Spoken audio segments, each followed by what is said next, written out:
প্রত্যেকটি কাজ ইনশাল্লাহ আল্লাহর রহমতে আমরা সফল করতে পারবো, যদি যদি বিএনপি নামক যে পরিবারটি আছে, এই পরিবারের সকল নেতাকর্মী দুইটা কাজ করে। কি বলবো, কি দুইটা কাজ শুনতে চান? কি শুনতে চান দুইটা কাজ কি? আচ্ছা ঠিক আছে, যেহেতু শুনতে যাচ্ছেন বলি। কাজগুলো আপনারাও জানেন, কিন্তু আপনাদের সহকর্মী হিসাবে, আপনাদের নেতা হিসাবে আপনাদের সামনে এইটি আমি তুলে ধরছি আবার। 1 নম্বর কাজ হচ্ছে, একটি ওই যে প্রথমেই বক্তব্যের বলেছি, রাজনৈতিক দলের লক্ষ্য আদর্শ কি, পুঁজি কি? রাজনৈতিক দলের পুঁজি হচ্ছে জনগণ, লক্ষ্য আদর্শ হচ্ছে জনগণের আস্থা এবং বিশ্বাস, ভালোবাসা।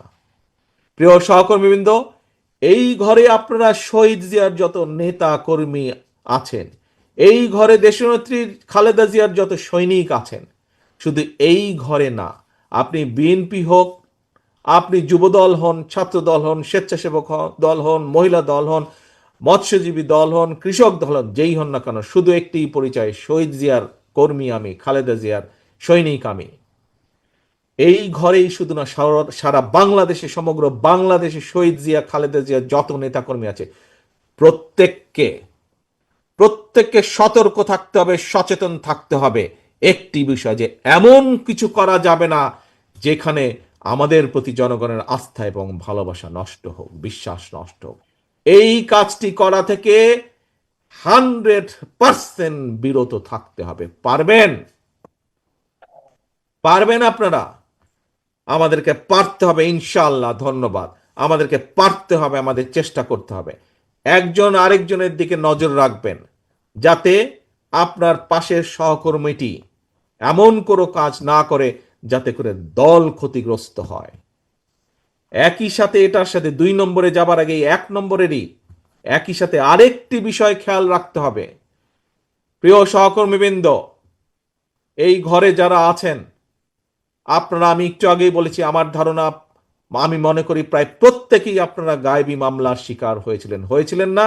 হাত তুলেন তো, কাদের বিরুদ্ধে মামলা আছে, কারা এই স্বৈরাচারের সময় শিকার হয়েছিলেন বিভিন্ন গায়েবী মামলার? ধন্যবাদ। আপনারা অত্যাচার নির্যাতনের শিকার হয়েছিলেন। আপনারা বছরের পর বছর আদালতের বারান্দায় ঘুরেছেন।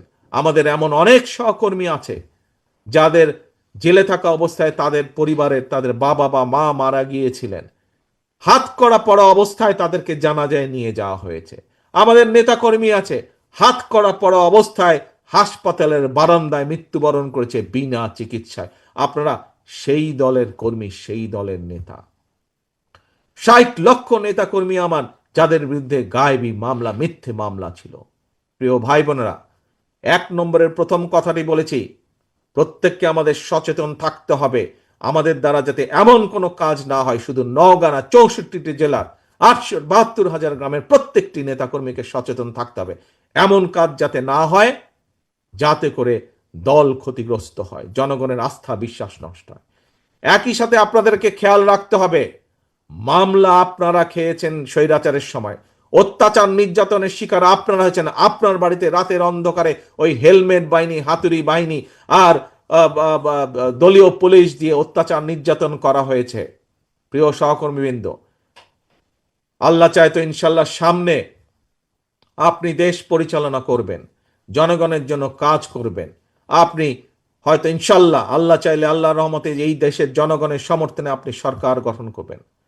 আপনার পিছে কিন্তু এখন অনেক ঘুঘু ঘুরঘুর ঘুরঘুর ঘুরঘুর করছে। এই ঘুঘুদের প্রতি খেয়াল রাখতে হবে। এই ঘুঘুরা কারো না, এই ঘুঘুরা শুধু নিজের স্বার্থ বুঝে। তারা আসবে, তারা আপনাকে ব্যবহার করবে, তারা আপনার সুনাম নষ্ট করবে, নিজেদের স্বার্থ অধিকার করবে। তারা দলের সুনাম নষ্ট করবে, নিজেদের স্বার্থ অধিকার করবে, আবার সুসুর করে দুঃসময় দেখলে তারা পালিয়ে যাবে। এই ঘুঘুরা যাতে আসতে না পারে, এই দলের স্বার্থকে নিজের স্বার্থে ব্যবহার করার জন্য সুযোগ না পায়, এই খেয়াল আপনাদেরকে রাখতে হবে। পারবেন? পারবেন এই ঘুঘুদেরকে দূরে রাখতে? এই ঘুঘুরা শুধু নিজেদের, এরা কারো না, এই ঘুঘুদের প্রতি সতর্ক দৃষ্টি রাখতে হবে। আসুন সহকর্মীবৃন্দ, এবার দ্বিতীয় পয়েন্টটা বলি।